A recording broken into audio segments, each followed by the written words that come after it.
নমস্কার। আপনারা দেখছেন শিশির কবিতা সুন্দরবন ইউটিউব চ্যানেলের একটা এডুকেশনমূলক ভিডিও। আজকে আমরা সাজেশন নিয়ে দেব ৫ম সেমিস্টার বাংলা মেজরে বাংলার নাট্য সাহিত্যের ইতিহাস এবং অপর যে ৩টি নাটক আছে অর্থাৎ DS-10 এর তোমাদের সাজেশন। যে সাজেশনটা তোমাদের ভীষণ কাজে লাগবে। কারণ টিকা তোমরা কমন পাও না এমন অভিযোগ তোমাদের দিক থেকে আসে। আমরা বলে দিচ্ছি টিকা তুমি কমন পাবে ১০০%। এবার দেখে নাও যে কী টিকা তোমাদের ২০২৫-২৬ শিক্ষাবর্ষের যে আগামী পরীক্ষা বাংলা মেজরে সেই টিকাগুলো আসবে। প্রথমে আমরা আলোচনা করে দেব কৃষ্ণকুমারী নাটক। কৃষ্ণকুমারী নাটকের থেকে যে টিকাগুলো তোমাদের আসবে আমরা ৬টি করে টিকা দিয়ে দিচ্ছি। এই ৬টার মধ্যে তোমাদের অবশ্যই পেয়ে যাবে। কৃষ্ণকুমারী নাটকে মদনিকা চরিত্রের গুরুত্ব আলোচনা করো। ৫ নম্বরের টিকা। ১৫০ শব্দের মধ্যে তোমাদের টিকার উত্তর দিতে হবে। অপর একটি প্রশ্ন, রাজপুত কুলের কলঙ্ক আমি। রাজপুত কুলের কলঙ্ক আমি উক্তিটির তাৎপর্য বিশ্লেষণ করো। কি ভ্রান্তি নাকি প্রমাদ? কি ভ্রান্তি নাকি প্রমাদ? উক্তিটি কার? কোন প্রসঙ্গে এই উক্তি? ভীমসিংহের চরিত্রটির গুরুত্ব আলোচনা করো। ভীমসিং এবং মদনিকা চরিত্র কিন্তু বললাম। এই ভীমসিং কিন্তু তোমাদের ১০ নম্বরের প্রশ্নের মধ্যেও কিন্তু আসতে পারে। কৃষ্ণকুমারী নাটকে যে ট্র্যাজেডি আমরা দেখতে পাই কৃষ্ণকুমারী চরিত্রের মধ্যে, এই ট্র্যাজেডির জন্য দায়ী কে? পিতার নিকট কি কন্যার প্রাণ বড় নয়? পিতার নিকট কি কন্যার প্রাণ বড় নয়? কৃষ্ণকুমারীর এই ভাবনার প্রেক্ষাপট বুঝিয়ে দাও। এটা ছিল তোমাদের কৃষ্ণকুমারী নাটক থেকে যে টিকা তোমাদের আসতে পারে তার একটা ফরম্যাট বা আমরা তুলে দিলাম। আর এটা হলো বিগত বেশ কয়েকটা বছরের পরীক্ষার ভিত্তিতে আমরা এই কৃষ্ণকুমারী নাটক থেকে এই ৫ নম্বরের যে টিকা সেই টিকার সাজেশনটা দিয়ে দিলাম। এবার আমরা আলোচনা করব কি রবীন্দ্রনাথ ঠাকুরের রাজা নাটক। এই রাজা নাটক থেকে তোমাদের কি প্রশ্ন আসবে ৫ নম্বরের টিকা সেটা আমরা তুলে ধরছি। সবাই তাকে দেখতে পায়, কেবল আমি দেখতে পাই না। সবাই তাকে দেখতে পায়, কেবল আমি দেখতে পাইনে। সুদর্শনার এই আক্ষেপের তাৎপর্য ব্যাখ্যা করো। সুদর্শনার এই আক্ষেপের তাৎপর্য ব্যাখ্যা করো। আমি তোমার অধম ত্যাজি দাসী। আমি তোমার অধম ত্যাজি দাসী। সুদর্শনার এই উক্তির মধ্যে দিয়ে কোন মানসিক পরিবর্তন প্রকাশিত হয়েছে আলোচনা করো। আজ অন্ধকার ঘরে তোমাকে দেখব না। আজ অন্ধকার ঘরে তোমাকে দেখব না। কে বলেছে? বক্তার এমন বলার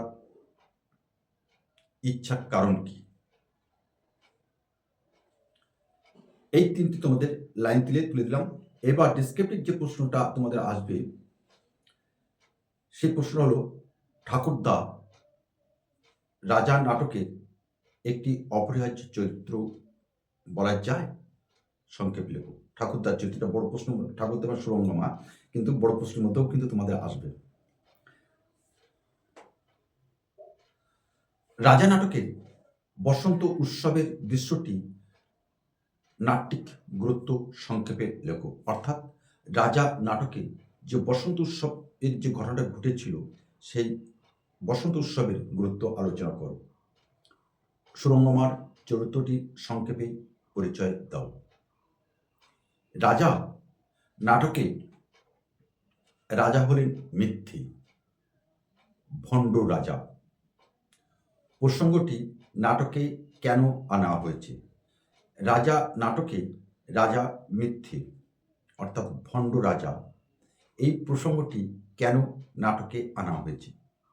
এটাই ছিল তোমাদের রাজা নাটকের যে ৫ নম্বরের টিকা, সেই ৫ নম্বরের টিকা আমরা আলোচনা করে দিলাম। আসবেই আসবে। এবার আসবো বিখ্যাত সেই 50-এর মন্বন্তরে নাটক। নাম কি বলতো? নাম হলো নবান্ন, বিজন ভট্টাচার্য। এই নবান্ন নাটক থেকে তোমাদের যে প্রশ্নটা আসবে, অবশ্যই আসবে প্রধান সমাদদার চরিত্রটি সংক্ষেপে আলোচনা করো। প্রধান সমাদদার, এটা কিন্তু তোমাদের বড় প্রশ্নও কিন্তু আসতে পারে। নবান্ন নামকরণের সার্থকতা আলোচনা করো। নবান্ন নাটকের নামকরণ কতখানি সার্থক হয়েছে আলোচনা করো। এটাও কিন্তু বড় প্রশ্নের মধ্যে, না হলে ছোট প্রশ্নের মধ্যে তোমাদের পড়বে। মরণ রে নেই রে, মরণও নেই, মরণ নেই রে, মরণও নেই, উক্তিটির প্রেক্ষাপট ও তাৎপর্য বুঝিয়ে দাও।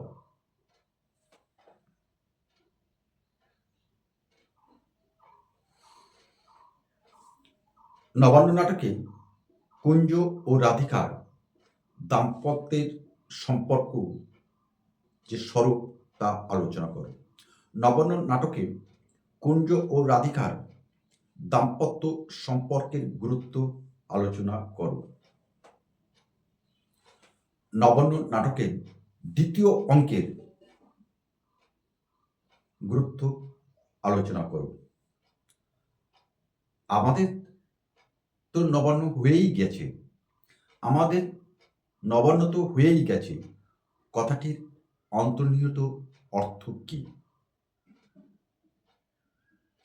আর নবান্ন নাটকের যে প্রশ্নটা তোমরা দেখে যাবে, লোকসঙ্গীতের প্রয়োগ, শেখ কালু শেখের চরিত্র, এটা দেখে যাবে।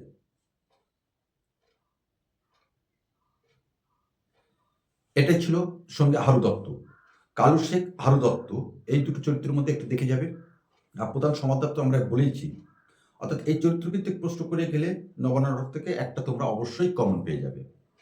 কি কি? প্রধান সমাদদার, কুঞ্জ রাধিকার সম্পর্কের গুরুত্ব, কালু শেখ এবং হারু দত্ত, এই চারটি চরিত্র যদি তোমরা করে যাও অবশ্যই একটি প্রশ্ন কমন পেয়ে যাবে। এটা ছিল তোমাদের 2025-26 শিক্ষাবর্ষের তোমাদের নাটক থেকে কৃষ্ণকুমারী, রাজা এবং নবান্ন নাটক থেকে টিকা। আর বাংলা নাটক এবং নাট্য সাহিত্যের ইতিহাস থেকে আগেই আমরা সাজেশন প্রকাশ করেছি, সেখানেও আমরা দিয়ে দিচ্ছি ওই নাটক থেকে নাট্য সাহিত্যের ইতিহাস থেকে কী টিকা আসতে পারে। এর আগের ভিডিওতে তোমরা দেখে নেবে। তো আশা করছি আগামী 12 তারিখে অর্থাৎ 12 ফেব্রুয়ারি 2026 তারিখ থেকে তোমাদের পরীক্ষা হবে।